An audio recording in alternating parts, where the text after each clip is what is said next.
আমরা রুজি করার মতো কিন্তু একটা দিন আমার আব্বা আমরা তুমি 1 টাকা নিছই না, কিন্তু এক জিনিস আমরা হইছই, আমরা বেতন তনে প্রতি সপ্তাহ তাই আমরা গেছি একটা অ্যামাউন্ট নিছই,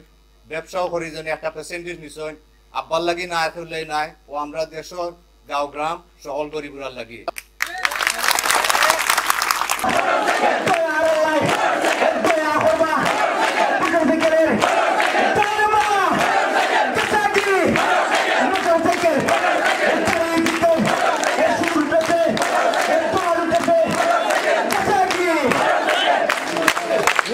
আমার ফুরুতাইনো শিয়ান, আমার ফুরুতাইনো রুজিত লাগছেন, আমরা বাগনা বাগনি বাতি যাইতে 12-14 গু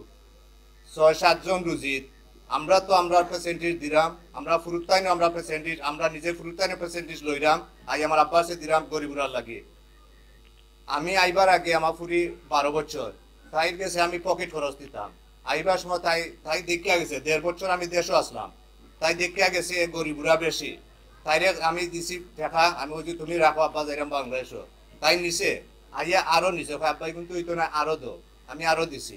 লাস্ট পর্যায়ে তো দেশও আইবার খানো, তাই আমারও টাকা দিয়া আব্বা বাংলাদেশও যাইরা আমি দেখে আইছি, কিন্তু আপনার গরিবুরারে দিও, ও হতো আমি কইরাম সকলে এখানে খালি ভিক্ষা চাইরা বুটল লাগে। আমি এক কথা কইম, আমরা এখানে কোনো খেতি করা তাইছি না, আমরা দিমু স্যার আমরা কোনটা নিতাম না, আর আব্বাই তো কইলাম কোনটা কোনোদিন চাইছো না, আপনারা সে ভিক্ষা চাইরা, আল্লাহর হস্তে আপনারা বুট দেওকা, ইউনিয়ন দেখোকা, আপনারা ফায়দা দেওকা। আসসালামু আলাইকুম।